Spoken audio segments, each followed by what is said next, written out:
Hey, what's up, everybody? This is Matt Shoup with NoCo Jiu Jitsu, joined by Troy Pettyjohn. Troy. Good to see you, Jiu Jitsu brother, business partner, longtime friend. Um, I just wanted to talk to you about. I wanted to share with our students and anybody that's tuning into this on our YouTube channel, on our website, current students, people that are thinking of starting their jiu-jitsu journey. I just wanted to talk about our jiu-jitsu journey. We both come from different yet similar backgrounds, and just wanted to talk about that. So I don't remember specifically the first time. Like, I don't remember the first time Matt meet Troy, Troy meet Matt. I really don't remember that. No, I don't either. I think the first thing I remember is helping you get ready for a tournament in Spain, I think. Yes, that was when we first started connecting. Yeah. Yeah, you choked me like mercilessly. You sweated on me and choked me, and I was like, oh my gosh, this guy. I just thought, who's this old bald guy, man? Like, just kicking my butt. Yeah, no, I know some students. I remember vividly, like the first time I met them, and we were training at another school, another academy here in Northern Colorado, and I think we both will share our stories about how we came into it. But yeah, you were just kind of always the guy over there. You were the judo guy. I didn't really know about your background, and let's kind of take it maybe from from when we both started up to when we connected. Then we can talk a little bit about our vision for our academy and how we got to where we are today. But I want students to just tell me your story, man. Tell me about your martial arts background. How did you meet and get introduced to jiu-jitsu? Just share that a little bit. Okay. My martial art journey really started when I was around 14. My parents had separated.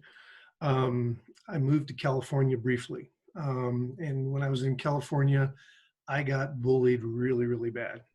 I hated going to school there. Every day was, tormented, just picked on really bad.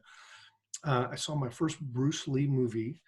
It was a Game of Death, actually, in California. And when I was watching that, I thought, I need to learn that so I could stop people from picking on me. So moved back to Colorado within like 6 months, wasn't in California very long, Mm-hmm.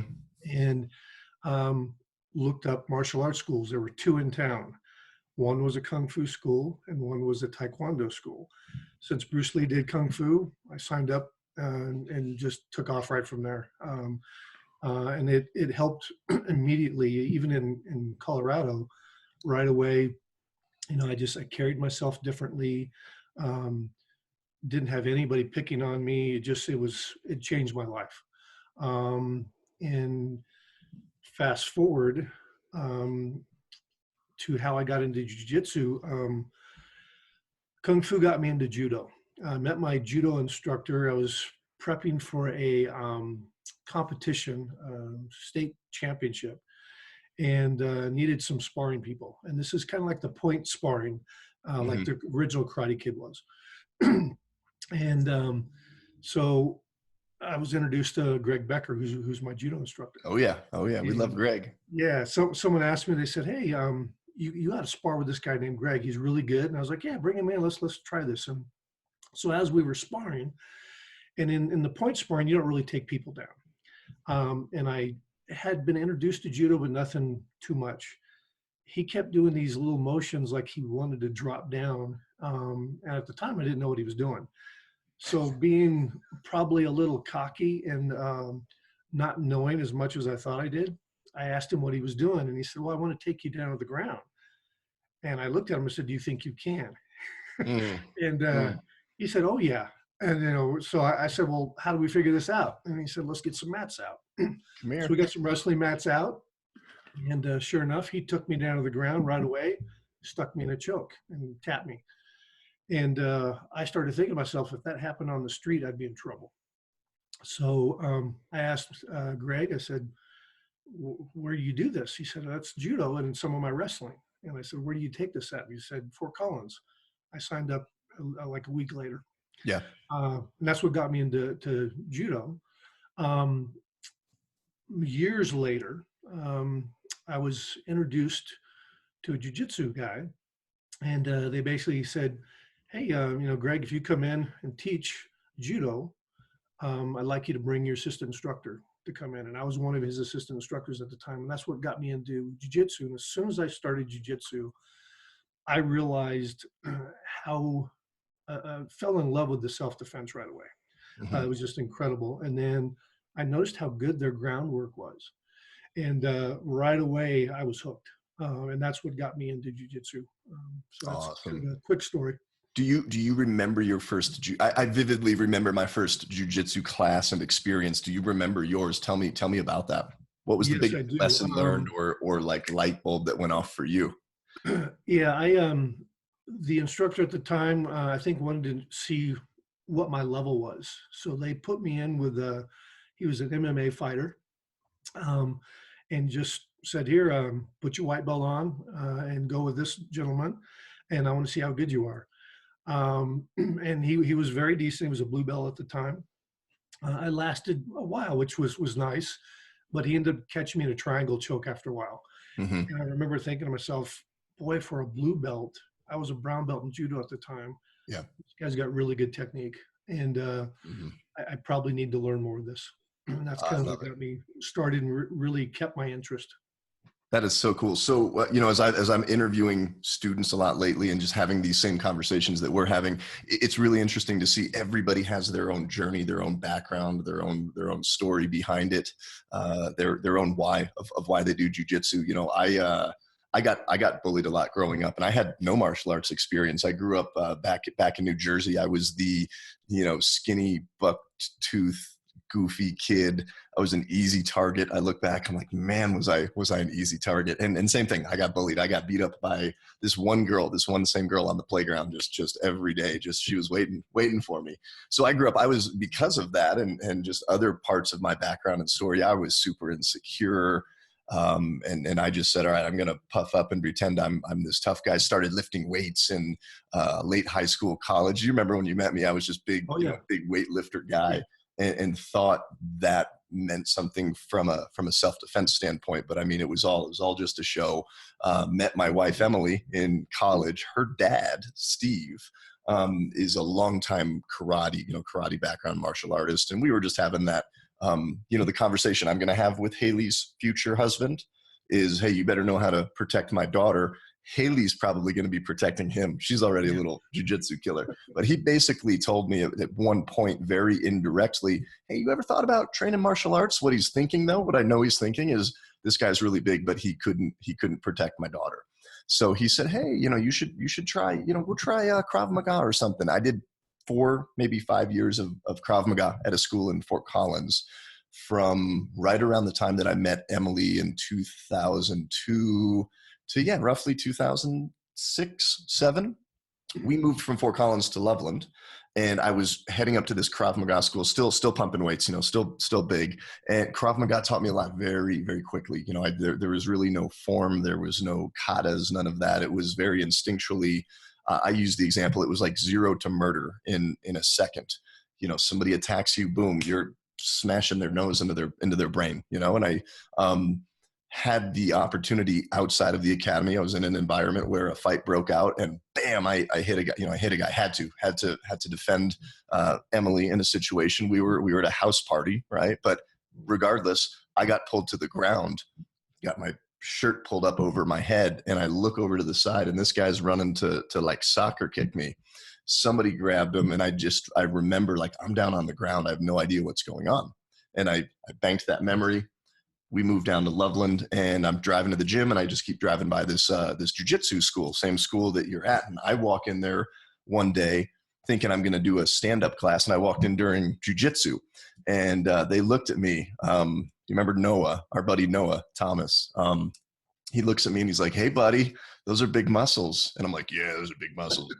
He's like, well, I'm not gonna go with you yet. Then he's like, he goes, go over there with that little guy. And Noah, you guys know Noah. I love Noah. He's like, go over with this 15-year-old kid, 120-pound kid. I'm 200 pounds, bench pressing 350 pounds. And Noah says, take it easy on him. I said, okay, I'll take it easy on him.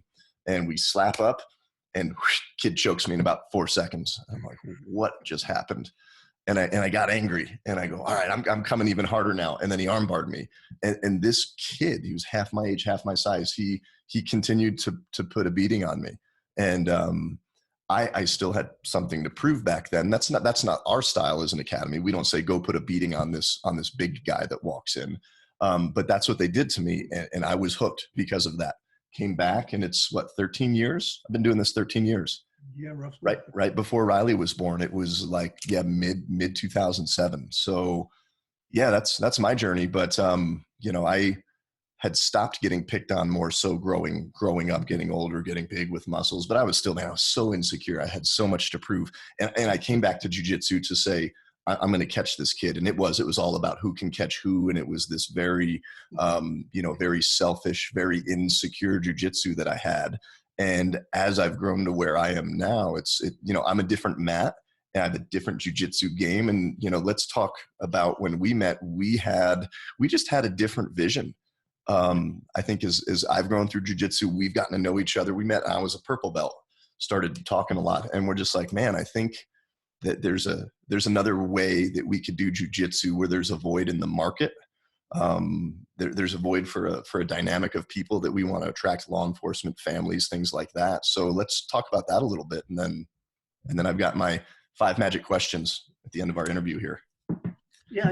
I think, like you said, I've done a lot of different martial arts. I've done Iaido, Kung Fu, Judo, Jiu-Jitsu, some kickboxing, a lot of different things. And the traditional martial arts, the ones that I've always taken, have always really talked about being a better person. And I've been in some academies and different places where it wasn't necessarily about that. It was more about, are you just a good fighter? Can you hold your own? And when I got into judo in particular, there's a tenet in judo that talks about being a better person and being better to society. And that was something that I really felt for a while was missing in some of my jiu-jitsu at the academy I was at before. And when you and I kind of hooked up, we kind of talked a little bit about that. Is what is your purpose? What is your goal here when you're doing martial arts? And my goal is always, and I love this saying, Jigoro Kano said this saying, it was, be better tomorrow than you are today. Be a better person tomorrow than you are today. And that's what I strive for, and what I think we strive for in our academy is anybody that comes in the door, it's not about, can you beat me or can I beat Matt or anybody else? It's about, how can I be a better person tomorrow and improve my life that way? And I think that's what you and I kind of connected with and talked more about. And when we got into the academy, when we wanted to open our own, we said, that's the direction we want to go. We want to make people better and make them contribute to society and make them better, make their families better and things like that. Yeah, our academy exists to improve and protect the lives of others in our community. And, when we really sat down and thought about that and talked about that a lot. And whether I can choke you or not, I mean, I know I can choke you, right? But whether I can tap Troy, like that doesn't matter. And I think for me, that was a big shift in my jiu-jitsu, because people listening to this, like, it's fun to catch somebody. It's fun for me to put a toe hold or a choke and just rip one of those and catch somebody, in a tournament when something's on the line. I've used this a couple times outside of the academy, and it's been really interesting to see just the dynamic and the control and how you can handle a situation. And that's really cool. But I want to be better than I was last year. And that's really what we've focused on. When I was trying to be better than other people, I think that was one thing that contributed to me blowing my back out. I blew my back out 2 years ago, and I was told I'd never be able to do jiu-jitsu again. So yeah, I love the direction that we took. I remember training in the basement, back in October of 2018, roughly, is when we unofficially opened our academy in the basement. And then what was it? Basically April is 1 year ago, just a couple days ago, that we opened our physical location, and now we're quarantined in our house, so I just think about, for everybody watching this, how, whether you're an academy owner, a student, what is the purpose of the academy? What is the vision? What is their why? And for us, how can we continue to improve and protect the lives of others in our community when they physically cannot walk into our academy right now and train? So So it's fun, and I'm excited to make that shift. We're totally revamping our business model right now, and I think it's really cool. Anything else to add? I mean, for students watching, people that are thinking of taking jiu-jitsu, obviously there's a lot more to our story that we can share and that we have shared with students. We could be here for hours, but what other couple things would you just like to share with people watching this? You know, it's a weird analogy, Matt, but I've always told people, and I think they can still do this, even if they can't physically come in, get on our webpage, look at what we're offering, and get a feel for if it feels right to you. You know, it's kind of like I tell people when you go buy a car, you don't just walk up, hand them money and say, this is the car I want, until you test drive that car. Yes, yes. And I feel like I want people to do that. And we're so open with everything we do that I think people will get a good feeling right away, and they'll know if this is for them. Yeah. And that's one of the things, you know, when I've done all the arts that I've done, I knew almost from the moment I walked in the doors, the feeling I got from the instructors, the students, I could tell you, yeah, this is the place for me fairly quickly. Yes. And you need to listen to your gut. If you walk in for whatever reason and our academy is not for you, keep looking around. You know, Yeah. find the right one for you. Yeah. And if it's not us, we'll even give you some directions on where to look elsewhere. Yes. But find something that works for you. No, absolutely. I think that's huge. And we say that to students all the time. You know, how do I get started? Come in, try a class, get a feel. Here's what we do and how we do it, but get a feel for why we do it and who we are as a dynamic. You know, I tell students to go to our Google page and look at those reviews. If you go to our Google page, the students that have put those reviews out there for us, it really, it makes me excited and happy that like, this is exactly what we wanted to build. This is what we've attracted. And we've had people come in. I mean, you've seen a few, man. Some people come in the door and they want to be the tough guy and they want to do all this. And we just say, hey, go check out school A, B, and C. This isn't going to be a good fit. Yeah. And because of that, like I don't want to blow my back out again. We have a very low injury rate. Yeah, very low. Yeah. We've had one, and you're going to get injured in jiu-jitsu. Like you are going to hurt something. But major injuries like what I went through, you tore your bicep. We had a small cracked rib. Yeah, I think that's it. And little strains, and so that's been really cool. Love it though, man. Love it. And I think the other thing that I want to share with students too is tailing off of what you said, just come get a feel. How do we do that now that you can't come in and try a class and get a feel? So yeah, like you said, stay tuned. We will have a free trial, nocojujitsu.com/free trial class. Should be the page URL. And we're actually going to have you'll have an ability to come check out who we are, try a class, do your first class virtually online, talk to us, connect with us through Zoom. And actually we may have somebody joining our academy this week, right, on April 1st. And this isn't an April Fool's joke, that has not stepped through the doors, because I'm counting on that. We're not opening back up May 1st. If you own a jiu-jitsu academy and I'm a business owner, I own multiple businesses. If you're sitting here as a business owner saying, we're just going to wait this out till things go back to the old way they were, you're going to be out of business really quickly. We're adapting very quickly in our academy and all of my other businesses and everything we have going on. We just bought a building for the academy. We're in the middle of a renovation, and it's crazy. And we're just adapting. It's like overnight, the world changed. Yeah. And it's really fun, man. I'm excited to be in this journey with you. So, thanks for coming on. I've actually got 4 quick questions, just real quick responses. What would you tell a new student thinking about joining Brazilian Jiu-Jitsu, trying their first Brazilian Jiu-Jitsu class? I'd tell them, make sure first and foremost, they have fun. Like anything, if you don't enjoy it, you're not going to stick with it. Mm-hmm. So make sure the academy, the people you train with, you have that good fit and that you enjoy it. And the rest of it will just kind of fall in line, I believe.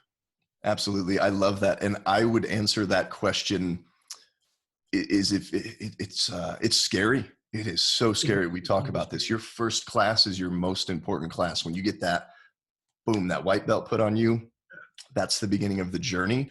And you can't start the journey until you just do it. Yeah. Like get off the couch, get out of your car, wherever you are, however what this world looks like, however you're going to try your first class next, just do it.